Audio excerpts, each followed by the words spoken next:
This isn't true of all. Some people are born with confidence, but for most of us, confidence isn't natural, it's built.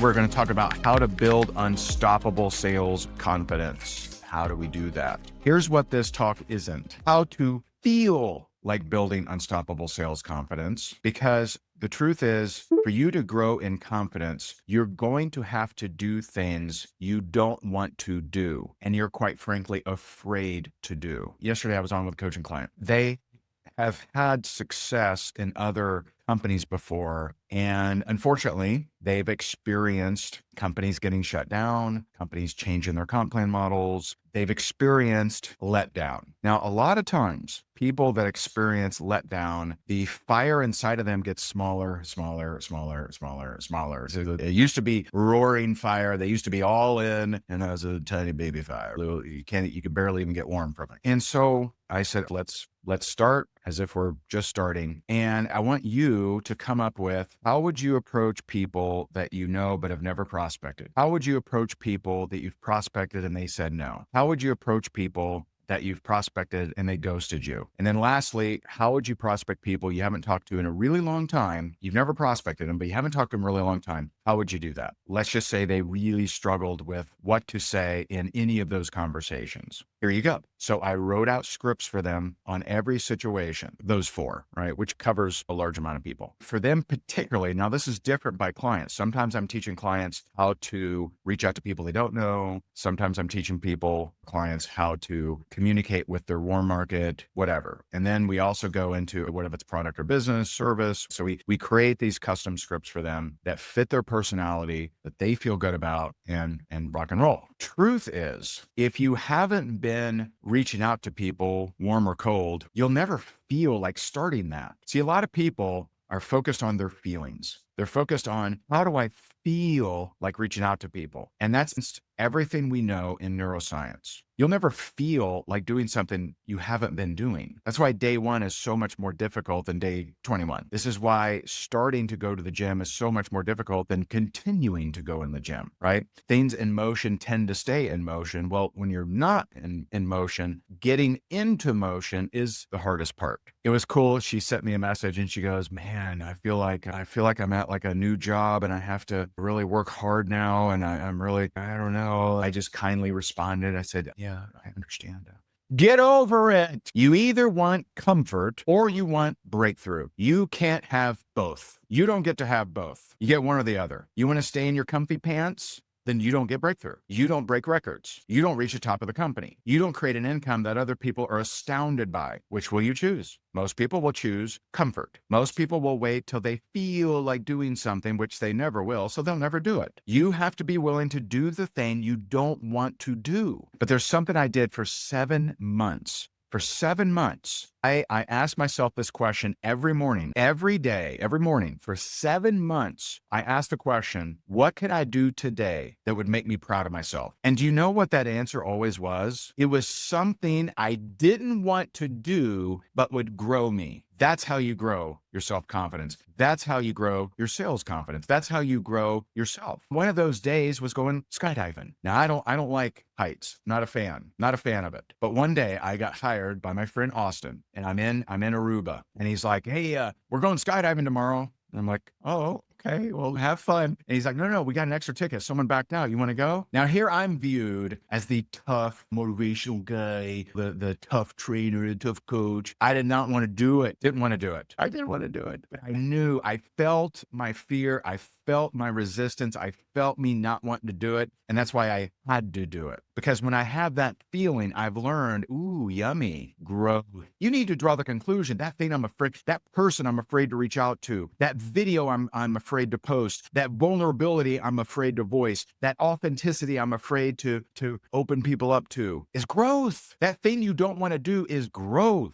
Comfy pants ain't ever going to grow you. Too many of you are in comfy pants. You're in your sleepers, in your flannel outfits. Comfy pants aren't going to grow you. I'm like, yeah, let's do it. Now here's funny thing. So we get there and Austin, I love Austin. He's amazing. Someone tag Austin Zuloff. I had a feeling Austin also didn't want to do it. So he asked the guy, he goes, hey, no one ever dies in skydiving, do they? The guy says, yeah, one guy last month. And Austin's like, really? And the guy said, well, if you think about car accidents, oh, I don't know if that goes together. I'm not sure. That did not comfort us. But I remember so Austin did go out first. Okay. I won't share his experience. It was interesting. I'm at the edge and I'm looking at it and it's like a million miles away. And the guy's like, go, go, go. And so I jump out.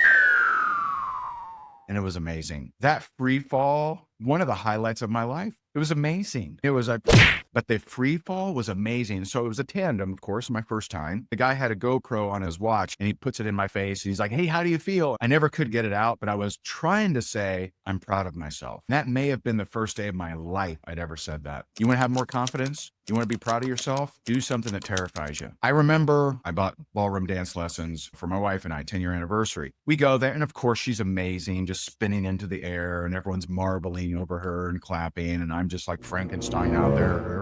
And I'm just horrible and terrible at it. I remember we went to a dance competition just to see it, like not to compete. That'd be crazy, right? We went just to watch it. And I'm sitting there. And so how it works is you have all these dances during the day. And then usually there's like a gala where some of the more professional dancers are dancing while you're eating. Okay. So I remember I'm sitting close to the dance floor, I'm eating, and I have this thought, man, I would never want to do that. Man, that terrifies the hell out of me. And I knew, oh crap, now I have to do it. See, that's how I've wired myself over and over and over and over and over and over, year after year after year after year after year after year after year. Of the thing that I'm scared to do, I have to do. Of the thing I don't want to do, I need to do. That's a wiring. That's Hebb's law, right? Hebb's law, nerve cells that fire together, wire together, right? So I've wired together things I'm afraid of, I must do. And so when I feel that fear, it's like Pavlov's dog, right?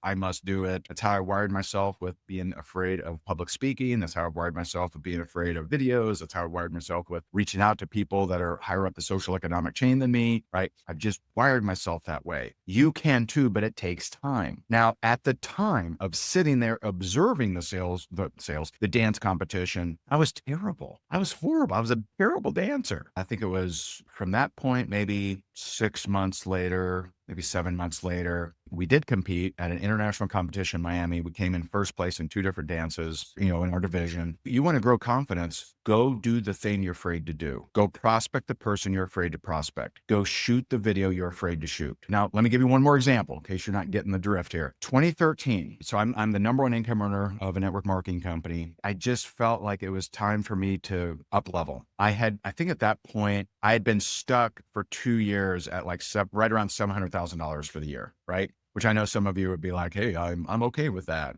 Stuck is stuck, and stuck sucks.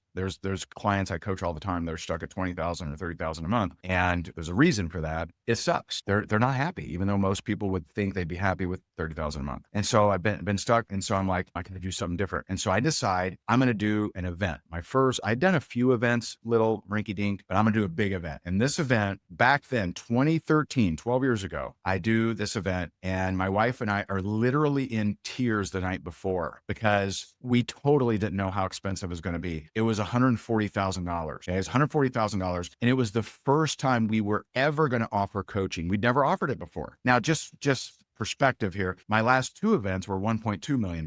So $140,000 is like, oh, no problem. But back then, that was a lot of money. That was a good chunk of change. We do the event. Very scared, very nervous, very much what's going to happen. What if no one buys? Right? It's very possible. We'd never sold before. Well, we end up selling over $500,000 in coaching. I think 90% of those people renewed the next year. So it wasn't just an amazing sales job. The point here is I can track my growth when I had the upswings, when I had the up levels, when I had the hockey sticks, when I had the big leaps in growth. It was by doing something that scared the hell out of me. What scares you? And I believe that whatever scares you is the thing that will actually make you the most money. I really believe it. I believe that story you're holding on to, that story you're worried about letting go of, that vulnerability, that person that you're scared to reach out to, that routine you're so terrified of. I believe that is exactly what would grow you. It took me 8 years to get my first $1 million year. Guess what? 2014,